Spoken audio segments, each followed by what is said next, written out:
meeting of Thursday, the 14th of December, were read and signed. Following being in attendance and having signed the obligations required by the statutes, was duly admitted a fellow, Angus Vine. Following communication was then laid before the Society, analysing myth and material, Charles I's knitted waistcoat by Beatrice Behame and Jane Malcolm Davis. Thanks for this communication were returned. The President announced that the next meeting would be on Thursday, the 8th of February, then adjourned the meeting. A reception followed. Trust those minutes could be signed when I have it. Our main business for today is to hear a lecture by Professor Sarah Semple. Welcome, Sarah. Sarah, Professor of Archaeology at the University of Durham, and has, as it says here, been recently released from the wild period, the major stint as head of department in Durham, something for which we congratulate you on getting through and commiserate with you for having suffered. Sarah's research is on landscape and material culture of early medieval Britain and Europe. She's authored a series of major works. Her current research is focused on two major projects. Worked in stone, which is completing that great work, the corpus of Anglo-Saxon sculpture, working on the last volume, I think, in the series for East Anglia, and that we hope to see in the next year or so, which would be a fine tribute. Her other project, People and Place, the Making of the Kingdom of Northumbria. Sarah is collaborating with colleagues in bioarchaeology in Durham to bring to press the results of a major reassessment of burials and human remains from across the Kingdom of Northumbria. She's begun field work at Yevering in Northumberland in 2010-11 with the Agafin Trust, initially doing survey techniques on the well-known early medieval palace site. In 2021, with colleagues from Durham Trust and East Washington University, she's initiated a new phase of excavation on this important site excavated by Brian Hope Taylor, and is here today to share some of the results of that work. So welcome, Sarah. Can I pass this across to you? Thank you very much, Martin. Can everyone hear me? Great. And online, I hope, as well. So thank you very much. It's a pleasure to be invited by the Society of Antiquaries and Exeter and Nyalka particularly to come and give this lecture here today. We're funded in part for our work at Yevering by the Society of Antiquaries of London. So it seems really fitting to be coming here today to bring some of our first results from the first two seasons to audiences, to talk a little bit about how our project is impacting on and changing how we understand the early medieval palace complex of Yevering and the multi-period palimpsest as well. This is work that is collaborative. So I want to say right at the outset, to make sure that although it's me speaking here, this is a project between Durham University and the Yevering Trust that manages the site for the public in terms of research and interpretation. But I also work directly with Roger Mykett, Tudor Skinner and Brian Buchanan from Durham University, the Yevering Trust and Eastern Washington University, who are very much sort of compadres on site and working together during our field work. And it's a big shout out as well to our Archaeological Services, Durham University, who've helped us, and also Andrew Millard, who's been very instrumental from Durham in helping me with the very, very recent arrival of radiocarbon dates, which I hope we can show a little of today.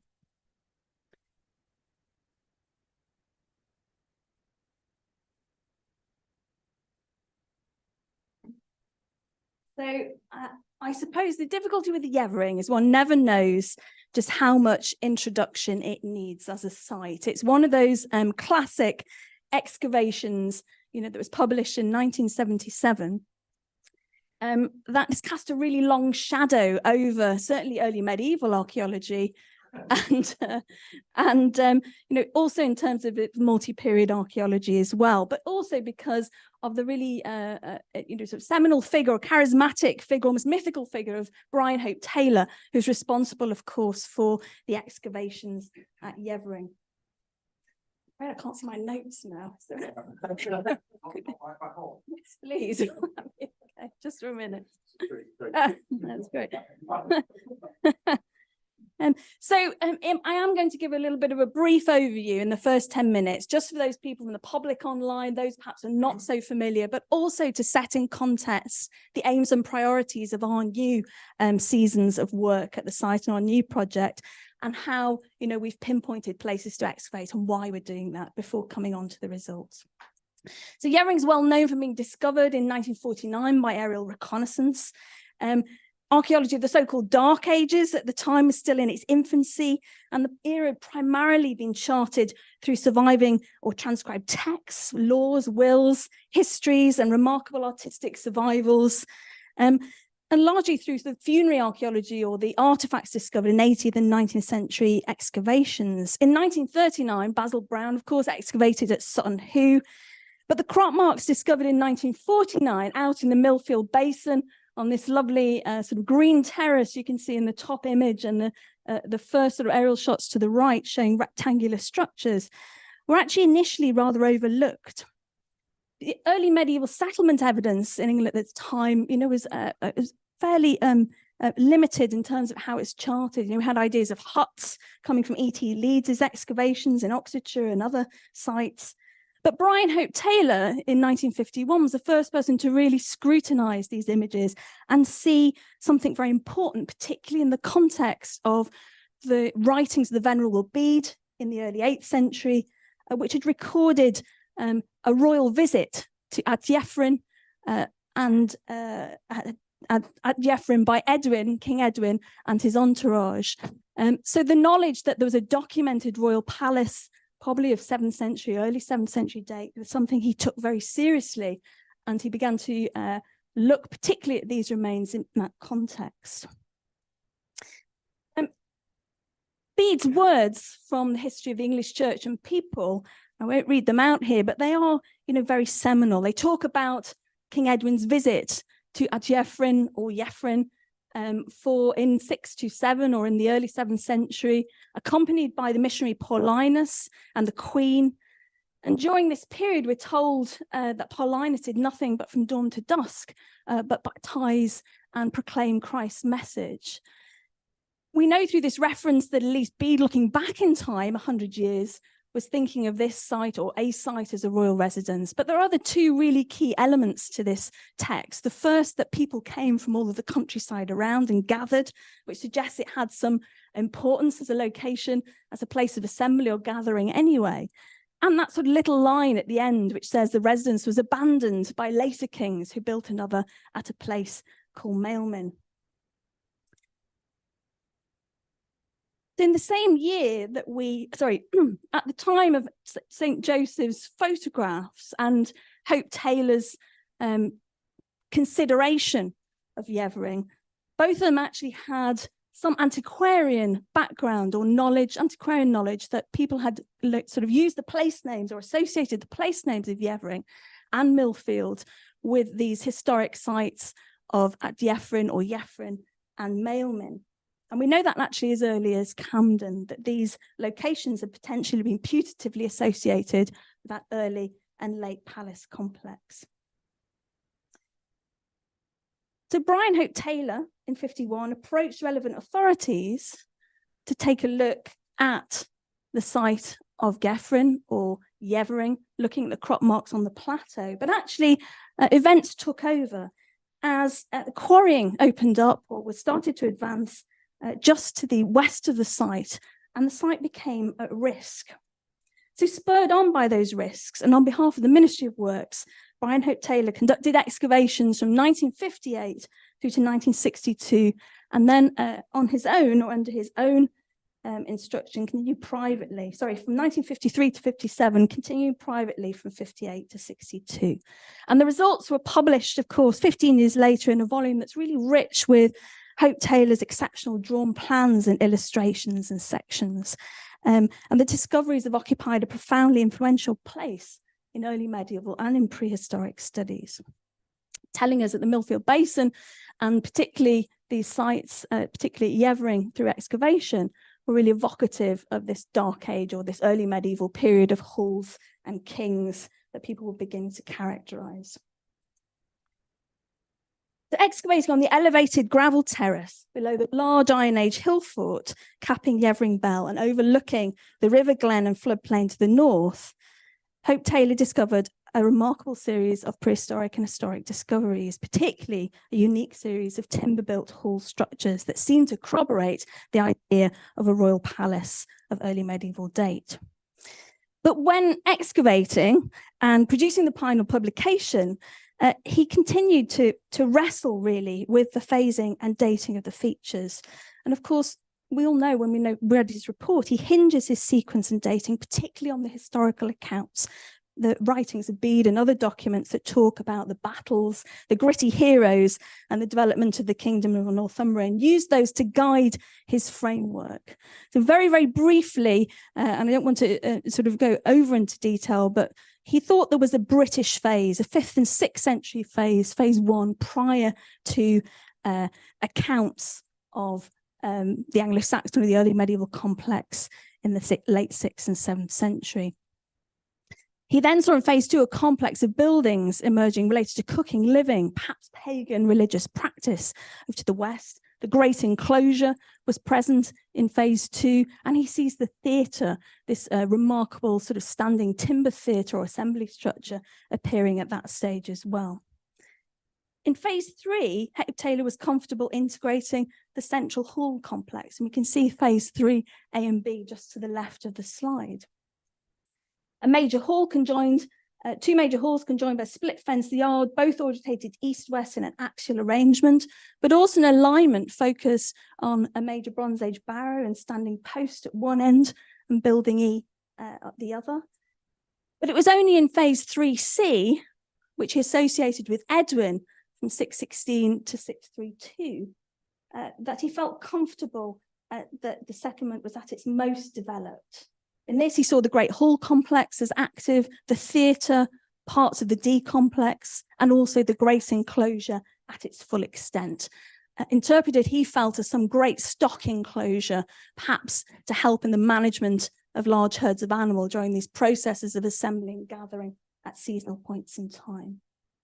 Very briefly, by 4, we saw the settlement complex develop. The Western complex had diminished or was no longer operational, bar a few structures.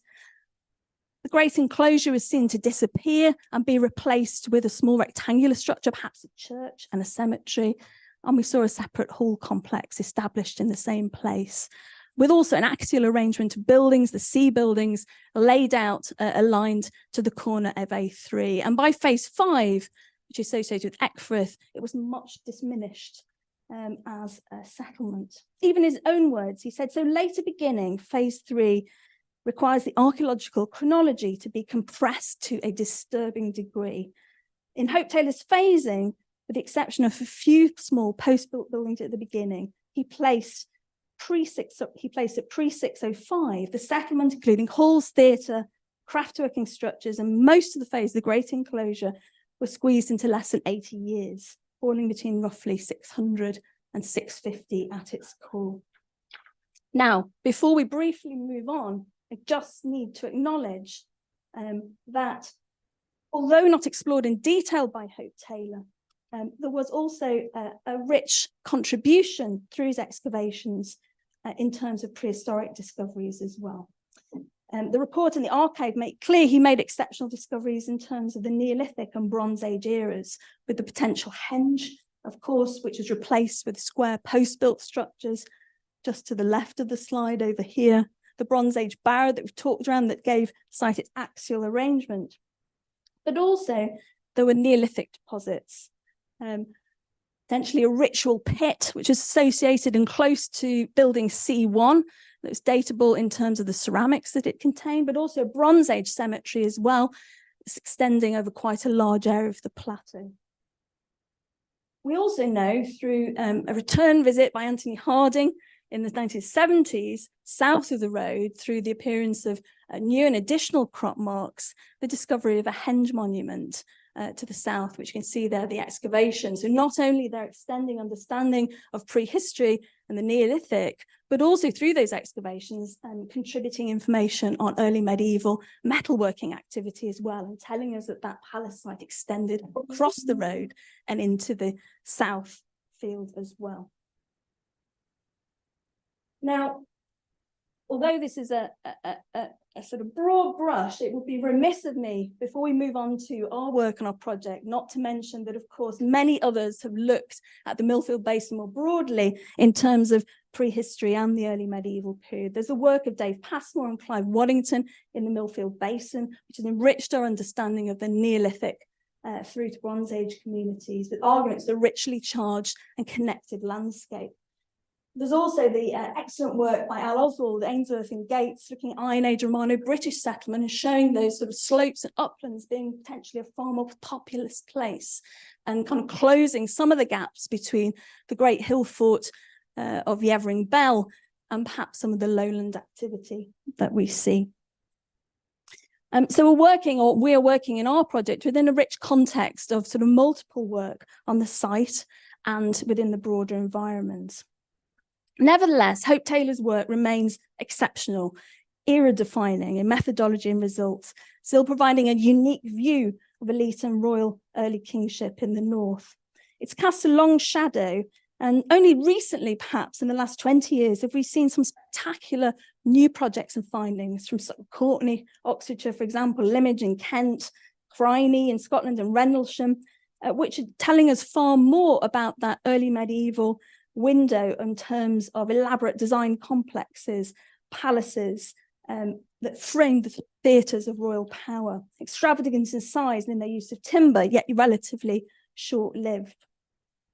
Those projects have given us a great deal of information on architecture, on cult folky and buildings that are integrated into the complex, and ritual uses and activity. And the Palaces of Royal Residences project by Gabor Thomas has also broadened that discussion into that North Sea repertoire of central places or hall complexes that we now know from the migration through to the Viking Age around the North Sea basin, giving us that even bigger picture of itinerant kingship and power, how it might have played out within these rather elaborate palatial complexes. It's in the context of all of those discoveries, old and new, that it seemed appropriate to undertake a fresh phase of investigation at Yevering. It seemed timely in the light of those new projects to return to a site that had very much at an early stage determined what we thought about early medieval power in the north, and certainly the advent of Anglo-Saxon architecture and royal complexes.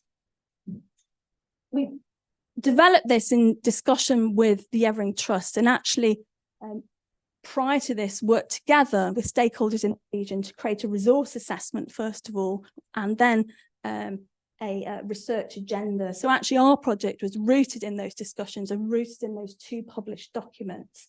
And from that, our priorities in brief that really came through were to think about establishing secure dating for the first time. Hope Taylor had not taken up the opportunity of early radiocarbon dating, but of course we had the chance to go back, potentially reopen some of his areas, evaluate the stratigraphic sequences and obtain samples for dating. We were also very keen to assess the extent and condition of the archaeological material.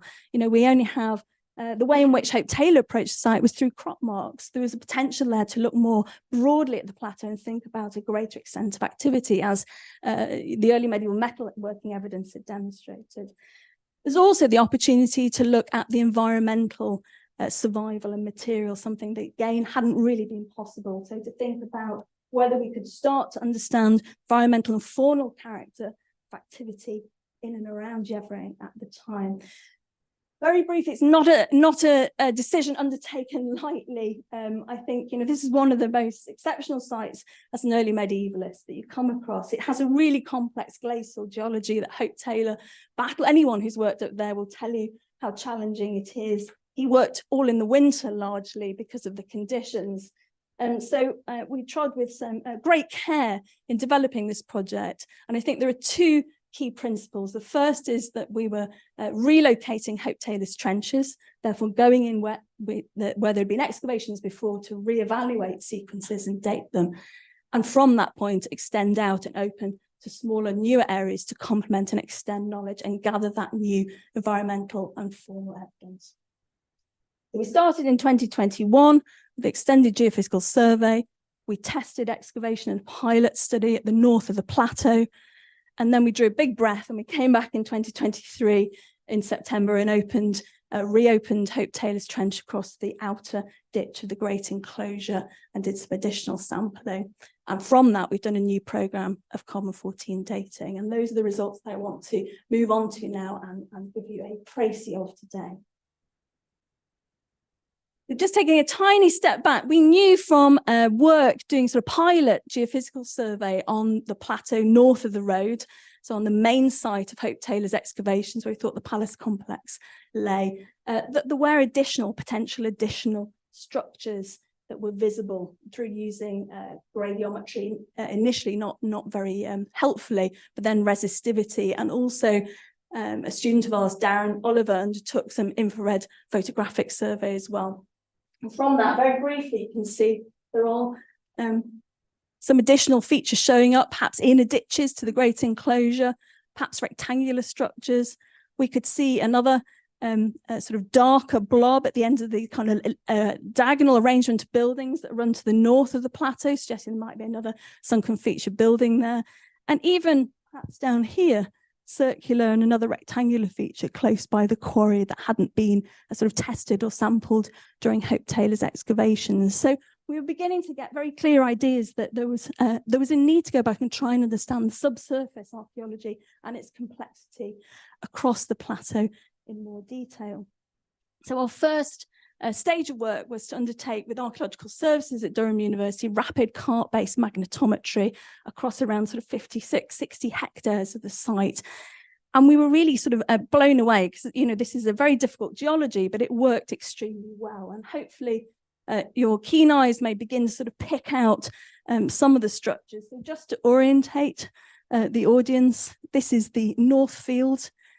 We have the Great Enclosure just showing up a little bit here. And you might be able to sort of pick out the string of rectangular structures very faintly. This is the south. The henge, interestingly, that was excavated by Anthony doesn't show up, particularly in the magnetometry, but there are other interesting features as well that corroborate perhaps some of the aerial photographic work by Tim Gates. We can see the glacial action to a massive extent across the plateau, which, you know, hinges really on what Tim Gates said about reinterpreting Hope Taylor's field systems that he putatively put in that kind of Iron Age gap. Well, there is a whole network of frost cracking and fissures and glacial action right across the plateau, which we can see coming through clearly, that really helps to corroborate that we should write some of that off as natural. And over here, the Burroughses has been seen on aerial photographs, but it comes up beautifully as a multivallate enclosure right on the sort of promontory edge. So we have the Great Enclosure here associated with the big palace complex, and then this other undated but multivallate feature of real significant proportions over on the far side. Just to zoom in a bit, now in the north and the south field, just with the transcription, we can begin to see a much busier, almost certainly sort of multi-period activity. So the brown is potentially the sort of soil field or negative features. And I think the key thing to point out here is our circular feature that Darren Oliver had on his infrared does come up as something quite significant with spikes that's been overlooked close by the quarry. But we also have quite a lot of interesting activity to the south of the field as well as the curvilinear complex that we've seen before, and quite a lot of activity within that Great Enclosure, which is also quite interesting and of course has some relevance for what we'll see a little later on. Just taking a look at the field of the Battlestone and the Burroughses to the north, you can see the transcription of the Burroughses in much greater detail, with lots of spikes as well, giving us sort of high readings. down in the field with the Battlestone, very little at all, apart from glacial archaeology, as far as we can see. So these are the first results, or the transcriptions that have come through from that large-scale survey, that they've helped shape where we put trenches. But we're still working with these really sort of to tease apart the potential for understanding that kind of multi-period palimpsest of activity, which is now even much richer than we thought before, not just confined to the crop marks that we've seen on previous aerial photographs. So we are very interested then, I hope people can see, and there's a big label over it, in this very small sort of dark smudge over here. So here's our palace complex and our enclosure on the aerial photographs, striking out from the corner of A3 along a sort of axial arrangement, diagonal arrangement. We can see these the marks of the rectangular buildings that Hope Taylor tested and excavated, leading up to C1, which is a sunken featured structure we'll take a look at in a minute. And then just to the north of that, a linear smudge or mark leading up to a little potential additional feature that was not tested previously. You can see there the overlay of Hope Taylor's axial arrangement. So we're interested in that pilot, our first season of excavation, in relocating C1, because we know there were burnt timbers that he'd excavated that might have been left in situ, which would help us with dating, and also to reassess activity right at the north of the plateau, so greater the spatial extent, and also have a look at this new potential structure that we could see beyond it. So with trepidation 2021, we came out and opened up our trenches. You can see there on the plan on the left-hand side of the slide where we had focused trench A over the area of C1 and trench B over this new potential feature. And very briefly, you can see from our first drone shots of those trenches when they were cleaned off, we were very excited because we could see we'd relocated Hope Taylor's trench in the top image. You can just see the edges actually of his original trench, and within that the footprint of half of his structure. But within trench B, we could see very clearly we had a very nice sort of rectangular, potentially sunken featured structure that was emerging as we were cleaning off. You can also see the plough marks there across the site. So there is some degradation and erosion at the edge of the slope that we're seeing, and we were picking up those very fine plough marks, medieval plough marks. So here we are right at the back of the slope, looking at trench A, and you can see we're on quite a steep incline. And the reason I wanted to show that is just to show that, if you do have quite a lot of medieval ploughing and damage, you are likely to see some of this being eroded. But our structure over here is cut very deeply into the natural side of the hillside, so almost taking advantage of that slope to create shelter in terms of the activities that might have been taking place there. So we were tucked away right at the edge. And in fact, in trench B, we would have been out of sight of the Great Royal Hall complex. So, very much potentially a place for industrial and craft activities, out of sight of any sort of elite or major activities in the major part of the complex. Just moving through then, this is our building C1, this area on our re-excavation of Hope Taylor's trench. We relocated the ditch that snaked around building C1. We can actually sort of see it kink through to avoid that sunken featured structure. We've got the ritual pit, which is the Neolithic feature that Hope Taylor had identified. We were able to re-excavate and sample that. And we were also able to look once again at building C1, or part of building C1. Very briefly on the ditch, we could see that it's very narrow and sharp and sort of funneled, whatever it was funneling, right out and down the slope beyond the complex, and kind of moved and snaked around the end of the building at C1.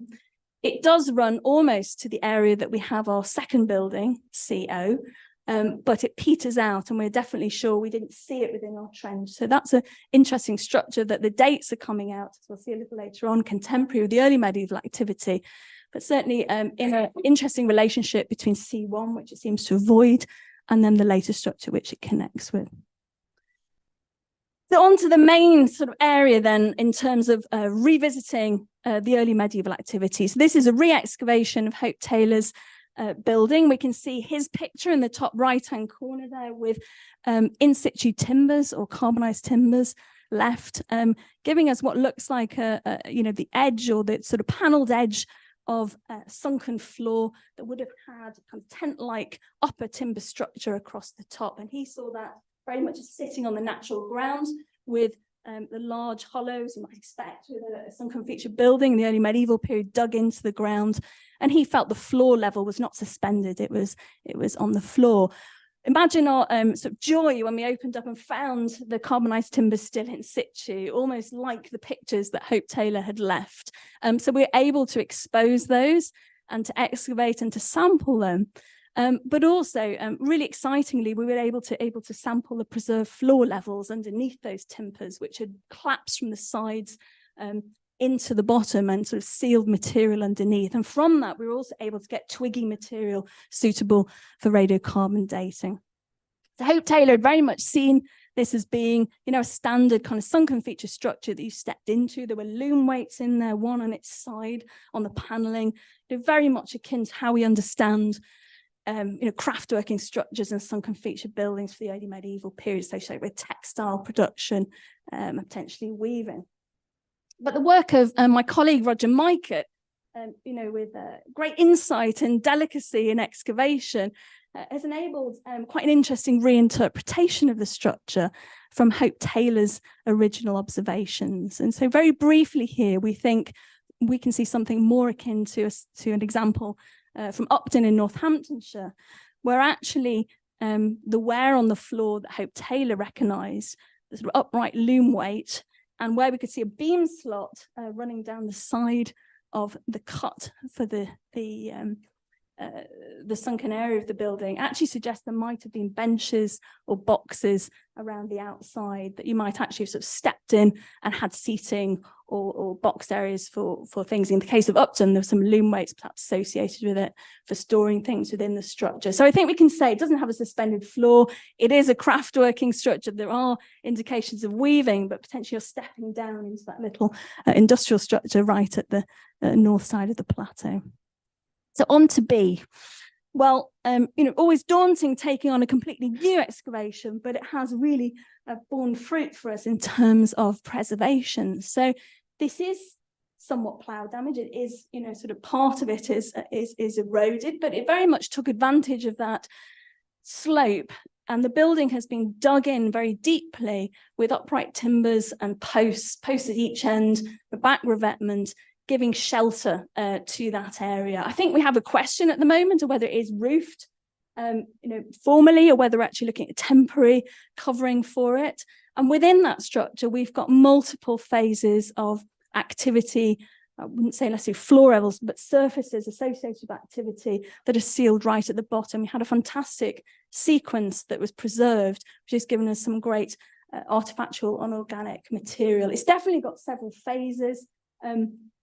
We can see its initial use with some post holes and timbers, but later on it gets a kind of temporary extension. We see a bit of metalworking, detritus and activity out here. And during excavation, we could see that the earliest floor levels or working areas were very reddened towards the south, and that extends out to the area over here as though it was open on its north side. So we might think about this as an open, partially open industrial structure that's associated with multiple different types of activity, perhaps a seasonal use. It does have quite an interesting architecture, which we can associate with D3, which Hope Taylor also thought was a bit anomalous in the D complex, in that it's not really a full sunken feature structure proper for the early medieval period. It has inset posts. It has these kind of stubby post remains that are giving it its sort of upright timbers. It's got revetment and planking along the back floor. So it combines, if you like, post-built and a sunken structure together with this open sort of north side. And there are two very successive, clear working areas with possibly abandonment in between. And later on, it remains a hollow, large infilling from clay, rich dump and perhaps water, suggesting, although it goes out of use in several times, it's kind of repurposed and reused for other activities. So we were delighted to discover in these very sort of well-sealed working levels right at the bottom on top, just above the natural, you can see on the right-hand side, we had distinct assemblages of animal bone fragments which are mainly cattle, broken rib fragments for the extraction of fat and grease, which is great. So fitting with some of the things we understood about cattle remains on the site. But we also have fish bones preserved, which is a bit of a shock, a very large cod vertebrae, which, given where we are and the distance from the coast, gave me a bit of a shock. I can't imagine your kings being served sort of large kind of marine suppers over at Yevering, but we'll see there's probably a very good reason for why we're seeing some fish vertebrae turning up. We also had a separate extended cluster of loom weight fragments, baked and unbaked, so indicating that potentially we have not just the use of loom weights here, we have the making of loom weights, or at least unbaked, the use of unbaked loom weights within the sequence. And these are also scattered, clustered around on the floor levels or the working levels of this structure. Think about this open-sided entrance over here. Just in those working surfaces, it was absolutely delightful to find a beautiful knife, sort of almost just sitting on its side where somebody had left it like a craft knife, before they'd potted off and never come back, presumably for a couple of seasons, just sort of squeezed in between those levels, which again, shape and form is lovely, connects us very well to our 7th century activity. And we also, through the residue sieving and environmental work, as well as the excavations, produced numerous small fragments of glass bead, which is fantastic, mainly white, yellow, some green as well. But from those deposits and those working areas, telling us perhaps a little bit about the kinds of people using those structures. And we can't say beads are only associated with female costume, but it's interesting to see the loom weights and the making of loom weights, as well as sort of scatters of broken bead fragments turning up within those sort of working surfaces and open areas within that structure. And we've been very lucky to have environmental work undertaken by Jamie Rawsthorne, a master's student with us, who's just finished his dissertation on looking at the materials. We have some of the first environmental evidence coming from Yevering. So we've got barley throughout all the fills of that structure, some cultivated oats. We think we've got corn dry or scrappy corn drying processes in a later phase. But we've also got ribwort and brown seaweed turning up. So when I was talking about the marine resources, I think that's probably what we have. We've got seaweed, possibly for nutrition for animals. Some others, people have seen the results have suggested wool processing potentially being brought for those kinds of processes to the site for supplementary feed or other activities. We also got hazelnuts and wild oats, suggesting sort of a mosaic use of cultivated and wild resources. But interesting to see these processing activities alongside the craft activities out at this dirty northern edge of the plateau in this open sided structure. So dating. So I have to preamble. Anything I'm going to say about dating today is this is a bit like buses. You wait for one, but 7 turn up together. I've just had a huge digest from our radiocom samples are always come in at once. So you're the very first people to see this. And I've had a great deal of support and help from Andrew Millog, my colleague, in preparing these for initial presentation. So we have some really fantastic survival in that sequence for structure C, the craft working structure, and that's given us the ability to actually model the lifetime of that structure really closely. So we can say it's starting around 9595 to lasting to about 645, sorry, from 595 to 645 and ending around 650 to 680. Right at the moment, Andrew thinks he can refine this more, but you can see its duration of about 10 to 80 years. So it puts it really nicely within, I suppose, that late 6th, early 7th century phase. But it does tell us something about, the very sort of short-term building and activity within these structures. And, we hope we can refine that a bit more right down to levels and see a little more of the kind of occupational, seasonal occupation site. We also just have had the radiocarbon dates in for the whole sequence from using, and I should have said sort of earlier on in approaching this, we've actually undertaken radiocarbon dating of the Hope Taylor sort of archival material, where we could sort of picking out what we could from the archive and then matching it with our new material for radiocarbon dating, and actually building a program of dating that is going to give us overview of the site. And just to sort of highlight the problems, you can see over here, this is material from the Hope Taylor archive. It's little envelopes full of stuff. It's not necessarily precisely located at all, but within that we did find twiggy charcoal and bone teeth that we have been able to pull into this program. So just on the left hand side there is my schematic representation of the Hope Taylor sequence, in which he identified these phases associated with very early 7th century with Ethelfrith, then Edwin moving into the sort of, if you like, the second quarter, Oswald into the middle, Oswy and Ecgfrith afterwards, sort of taking us across that, 600 to 680 period with that British or Iron Age period before. Well, actually, our initial work, Andrew's initial work, is giving us an overall date range between 550 and 670, quite high probability, right the way across the D complex through to a Palace A3, Palace A4, and then looking at our new structure, CO, right at the end, interesting, at the end of that sequence, so later in the development of the site.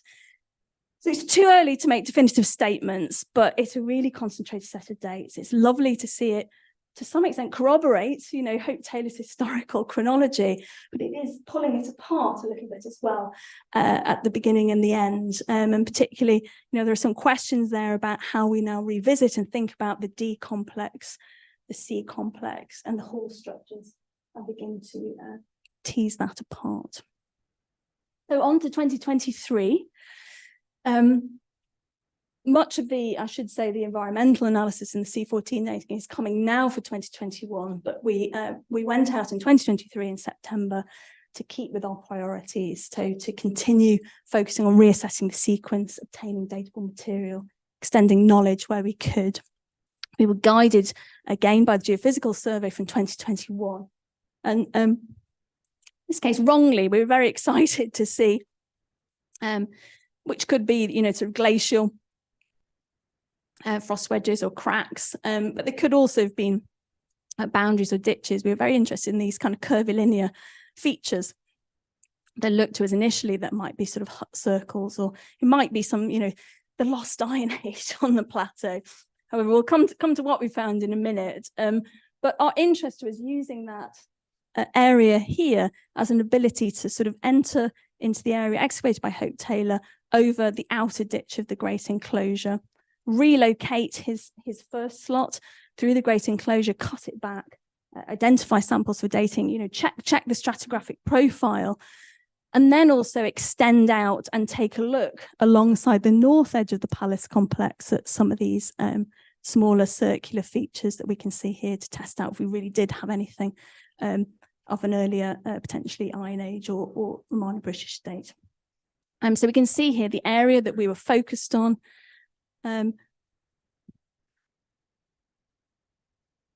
So just to say a little bit really about Hope Taylor's sequence of the Great Enclosure before I show you what we have. So he did struggle with this, and actually when you read the report, he varies in what he says about the Great Enclosure and its date.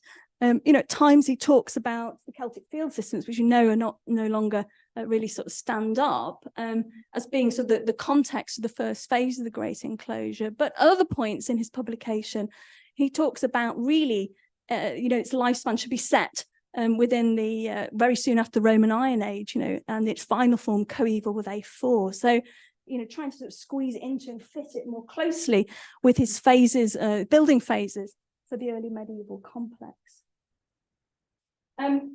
He thought there was an earlier discontinuous feature, discontinuous ditches, he called them, that were there that predated his sort of main enclosure phase. He thought of these as sort of phase 1 or Great Enclosure 1. He then saw successive phases of palisades associated with it, and he obviously, of course, saw this as a single structure. Both the inner and the outer, the outer and the inner ditches or palisades being, contiguous, being part of the same big curvilinear complex. And, just to give you a kind of a final comment from him, he says, to sum up, although the date of the structure's inception cannot be closely determined, it is probably to be set within or very soon after the Roman Iron Age. In its final form, it's coeval with A4. He has a marked resemblance to others. He talks about sort of Harhope too. And he sees the final destruction of the enclosure was certainly the beginning, the 4th decade of the 7th century. So by the end, he's very clear about the context he sees this in. And obviously we can see here, those of you less familiar, we know that after, well, in Hope Taylor's sequence, after A4, we get the establishment of a cemetery, later perhaps another structure, a church. But he saw this as sort of going out of use as a feature, really after that sort of main period of activity within the hall complex. Okay, so these are our trenches opened up in 2023. It's always a huge relief when you know you're in the right place out in the field, and we knew that because we were able to mark our trenches using sort of overlying. We could see the buttresses for the large hall complex of A4, and you can see we actually the way we've mapped over the features that we exposed and cleaned up sort of sat really well with the buttresses from Hope Taylor's composite plans, which he'd put together. We could also see the complexity of the great enclosure ditch curving around here. So at this point, we're looking actually to the west.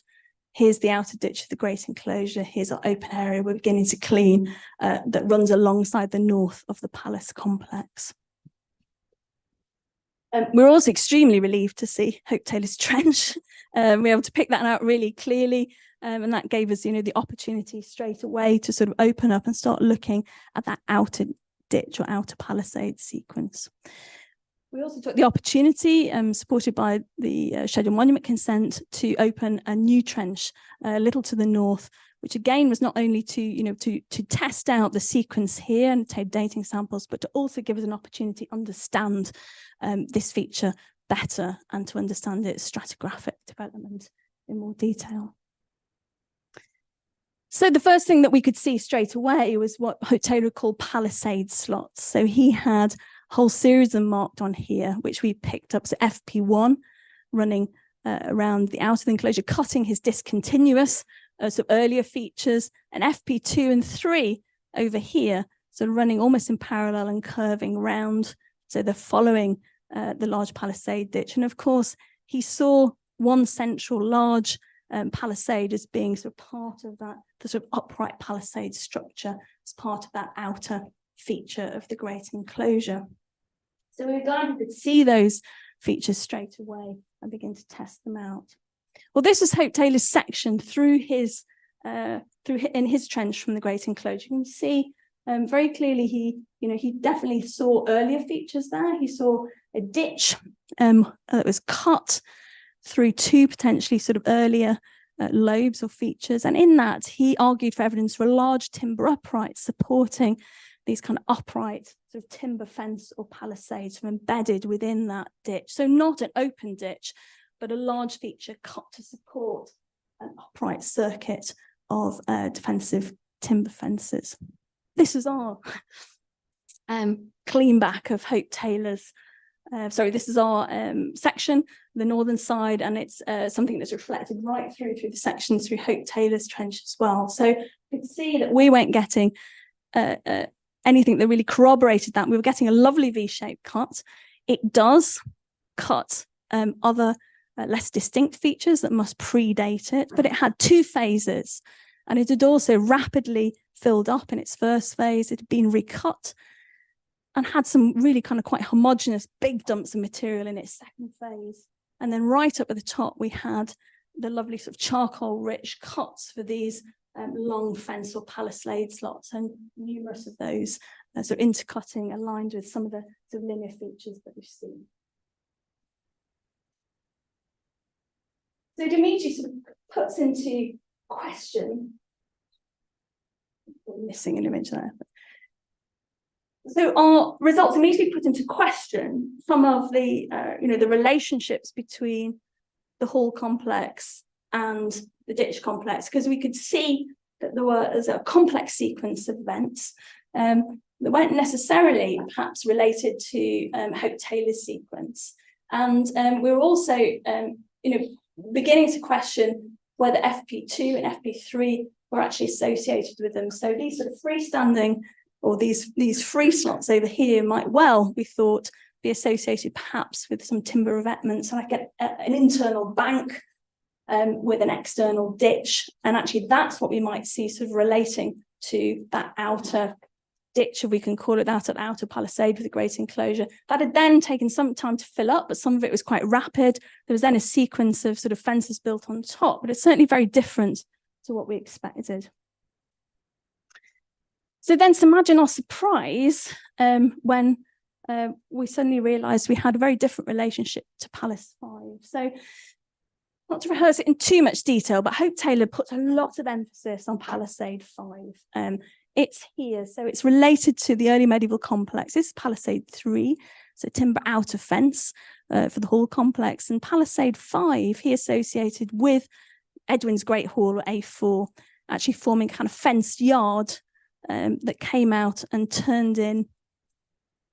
And he saw it as being truncated or cut by the outer ditch of that great enclosure palisade. And he's very clear on it. He says with certainty that that's a relationship. And he uses this as a major fact to hang the relationship with the great enclosure onto the earliest sequences, onto the early medieval sequence. However, the differential drying gave us a bit of a shock. So this is a photograph by Hope Taylor showing that he did see these staggered post holes coming across. He'd see this fence line. This is our differential drying as we were using drone shots on the site that actually showed them not stopping and not truncated by that outer ditch, but actually sort of little steps tiptoeing across. Probably, you know, it's a staggered fence line that's probably replaced once. You can see that in the sort of double lobe post holes. And it does connect, or it does reach Palisade 4, but it very clearly was constructed and standing when that outer ditch was all filled up and nothing more than a low earthwork, if anything at all. So it also postdates FP1, FP2, and FP3 and the Palisades. And we can begin to think of it then as something that is not truncated, but extended across at least the outer ditch of the great enclosure. And we can see it connected with A4. So here you can just see the overlay. Hope Taylor, interestingly, in his composite plan showed it as one feature. It's not. The palisade, the staggered palisade, it stops here. But there is, you know, a spatial relationship, and it does seem connected. There's nothing else really that it can be connected with in terms of that sequence of large buildings. So I think we can associate it with A4. Possibly you've got an entrance there into a yard, but the clear thing is that our outer ditch, at least, of the great enclosure complex is not in action at that time in terms of shaping or influencing the layout of the structure. So again, with trepidation, the first radiocarbon dates came yesterday afternoon. So please treat me gently on this. And again, I'm very grateful to Stuart for pushing this through, Andrew taking a look at it. But these are our first dates in that sequence. So those sort of discontinuous lobes of that early feature, there is an early phase. And it's, you know, I suppose we would place it around 1000 to 900 BC. There are then two phases to the ditch, as we could see. And they are not too far apart, but you'll see very clearly we've got an earlier, very charcoal-rich fills, giving us a great date there of around sort of 400 through to 200 BC. And then the basal fill, the bottom fill of the second cut, a little later, which is how we'd expect that, really about 365 to 155. So the outer ditch of the great enclosure is Iron Age. I think that's our answer. And there probably is a late Bronze Age phase of something taking place there as well. So there obviously have always been arguments that connect, or people have suggested the great enclosure might be more like a late prehistoric sort of lowland palisade complex. You know, places like Hope have been mentioned, and Hunam. But, you know, I think we're seeing here in the dates, the very first time, something really radical about the interpretation is very different. We have to begin to take the great enclosure and begin to sort of take it out, at least this particular aspect of it, take it out from the early medieval sequence. And that has big implications then for thinking about activity on the site, driving the royal palace complex, and also the axial and spatial relations of the palace complex with the enclosure. So it brings into question things like the cemetery and building B, and when that develops, and perhaps we need to revisit and think about that, because now we don't have a barrier really between the barrow and the standing post and the development of the hall complex, and then later the cemetery complex as well. So that needs some considerable thought. Just to give you the tale of what we found in the other much larger area of the trench very briefly before we come back to it, we didn't have our sort of roundhouses as we hoped. In fact, we had a lot of glacial kind of variation, which I think has created it, but also has some really large post settings. So we need to do a little bit more work with this. We do have quite interesting sort of large, complicated settings of really sort of major posts and smaller posts, which would be around the north entrance of the A4 hall. So I am wondering whether we actually have something there that's telling us about that sort of northern side of the complex, the axial arrangement of the C structures, and whether that's a more formal area of sort of activity and engagement. We also had, we can see the burning debris, which initially we thought might be metalworking. We're thinking about Anthony's work on the henge, where it's actually just come in as what I believe is an Iron Age grey, which is burning debris, which has been associated with Palisade fire. So it seems to fit now very much with an Iron Age end for our Palisade complex, which gives us a very big gap, of 600, 800 years between. So I feel like I've served you a big meal, or I certainly feel like I've eaten one in the last few days with all this. And it needs, it's much new material, but it definitely needs a lot of thought and disentanglement, and really sort of getting re-engaged in detail with the sequence and thinking about what we have in terms of the dating and the stratigraphic relationships on the site. But we've got the first information on cultivation, subsistence, first information on coastal resources. That's great in telling us the first time about sort of, which we might expect a network community for Yeavering with local mobility and mosaic resource exploitation. Our craftworking structures are giving some real insight into the kind of potentially seasonal or craftworking activities that are taking place around the edge of the plateau. We might have brewing, we've got exploitation of wild resources, certainly got the import of seaweed or the use of coastal resources. We've got a bit of an indication to some of the finds of the kinds of people working in these structures as well. We've got the first absolute dates, which is hugely exciting, and we've got that really tight date range, which is amazing, really, for our complex. So really vindicating in some senses, Hope Taylor's work with that historical sequence. But our greater enclosure outer ditch, we've got to say it's not operational by the time the complex, and certainly it's gone out of date before. But what we don't know is whether that's the whole thing or whether that's just the external ditch. We've got to accept there might be remodeling, there might be retraction, but it also raises the question of what's happening in that great enclosure. It's not a big open stock enclosure. Do we need to revisit and think about activity within it? So the geophysical results are key there. And finally, just my sort of final points I want to make. It's too early really to make any grand narratives. I thought when I wrote the abstract for this, I'll be plugging it into the big North Sea network. Well, I'm just, we are heads down to looking at all of these finds and material, and particularly thinking now about the dating. But there's some overarching thoughts. I think it's definitely an early medieval complex that we can tie to that Bernician-Diran royal union that drives the development of Northumbria. Our dates are definitely corroborating that. And its location, its burials and settlements, they're in a cultural core. Many people have said that. So it makes, it's a great context for why you would get that rapidly developing royal elite site in relation to a palimpsest of remains.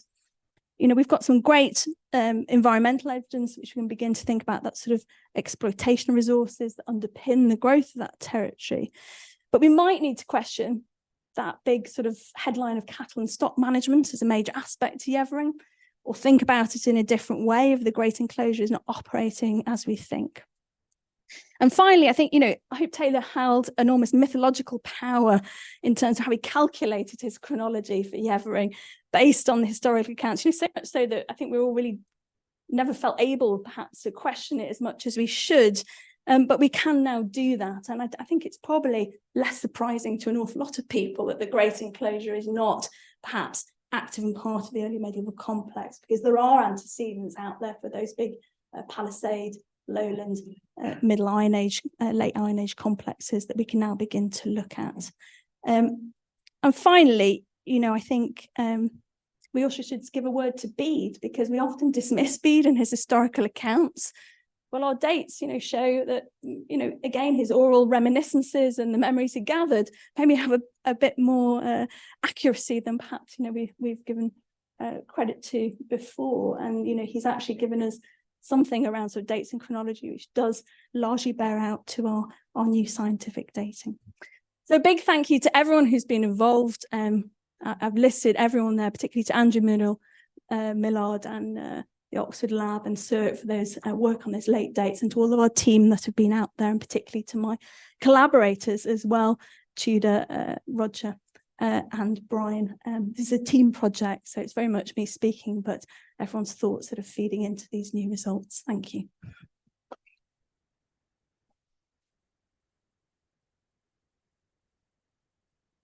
Thank you ever so much, Sarah. That was fantastic. And for me, as someone interested in the site many years ago, really refreshing to see, on the one hand, aspects of Hope Taylor, who one have always admired as an excavator, being vindicated, but others have really thrown into doubt.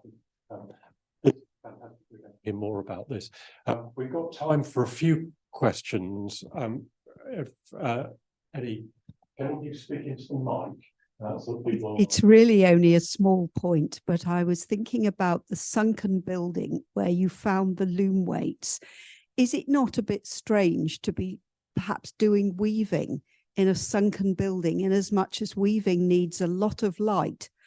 Would you perhaps visualize that one side of that building was completely open?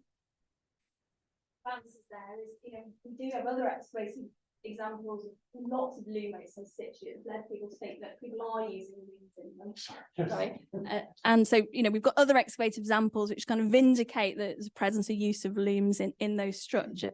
And also, I hope I'm right here, I believe the damp conditions can also be very good for some forms of textile working. But actually, in the case of our structure, it is open, I think, on its north side. So it is quite different. And I think we're also, we're not entirely sure that is a roof structure, because it's not a roof as in C1 that's sitting on a ground surface, sitting on a revetment. It does have posts and timbers that are holding the back up, but it certainly is open on the front side. And with the, the more dirty activities in and around that we're seeing with the sort of burnt floor area, it suggests you want sort of light and air as well to get in. Yeah, it would make a lot of sense. Yeah.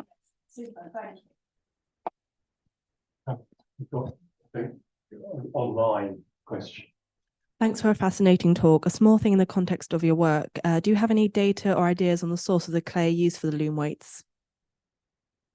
Thanks for that comment. No, I don't. So there is another site that's been excavated by Jane Harrison, just to the south of Yevering, and his name has just escaped me, but they have Jane Kershaw and Jane Harrison, a fantastic array of loom weights that produce on their site. And so we have a little bit of discussion and begin to think about doing some of the clay sourcing for that. But generally, I think when it's been done, it's very localized. And obviously they're handmade and quite sort of easily made. In this case, unfired in some cases. Thank you. Thanks. Anything on Celtic Christianity before Paulinus? Were the Scots Celts down there already? I think, I should really defer this to my colleague David Petts, I think, who's been excavating at Lindisfarne. But certainly in terms of this site, the very strong arguments, or at least Hope Taylor made very strong arguments for non-Christian practice on the site. And that, Paulinus's presence and the theatre, certainly with its, potential Roman influences in design, are very much connected to that sort of Roman Christian phase. But obviously we know within that area, we've got Aidan at Lindisfarne, and we've got, potential for earlier sort of Christian missionaries and practice. But in terms of this site, we don't have that evidence.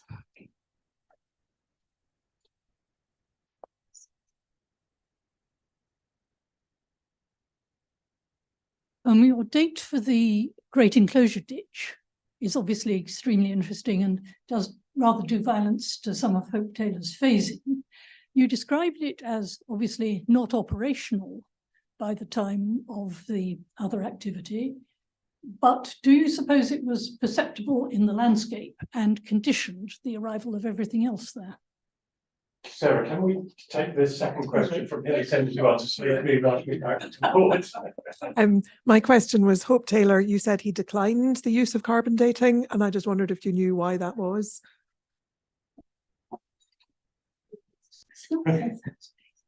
Thanks. I'll just take that radiocarbon dating first. So I don't know, actually. That was given to me by one of the colleagues I'm working with as an anecdote. So I don't know for sure, but he certainly could have, I think, availed himself of C14 dating towards the end, towards the publication phase. But perhaps, you know, he felt his historical framework was robust. But yeah, so it's a really good question on whether it's visible. Of course, it's possible. We've got low earthworks there. I think just to return to that scattering of Iron Age grey, or, you know, sort of a secondary burnt material, that's sitting in a very sort of rich deposit that you might imagine sitting in the low depression of an earthwork. But if we associate that with burning palisades, that puts that sort of low earthwork depression much earlier than our palace complex. The thing that's really intriguing me is none of the sequence that we've disrupted, if you like, really changes the fact that the barrow and its posts, the Bronze Age barrow and its posts, may have been standing as a physical feature and visible and still used within the alignments of the site. So I think there are features that are affecting the alignments, but whether that is, whether we have no more than a very sort of minimal trace of the ditch, at least for the outer, we don't know. Of course, we don't know about the inner complex either. So I hope that helps. Thank you. I'll draw things to conclusion there. Sarah, wonderful lecture. Clearly, we're going to want to hear more of this. Very exciting. So can we thank Sarah in the usual way? Can I give notice that the next meeting will be held on Thursday, the 15th February at 5 p.m. online only, to Dustin May, speaking on materiality, historical dress, the early modern hunting and incidents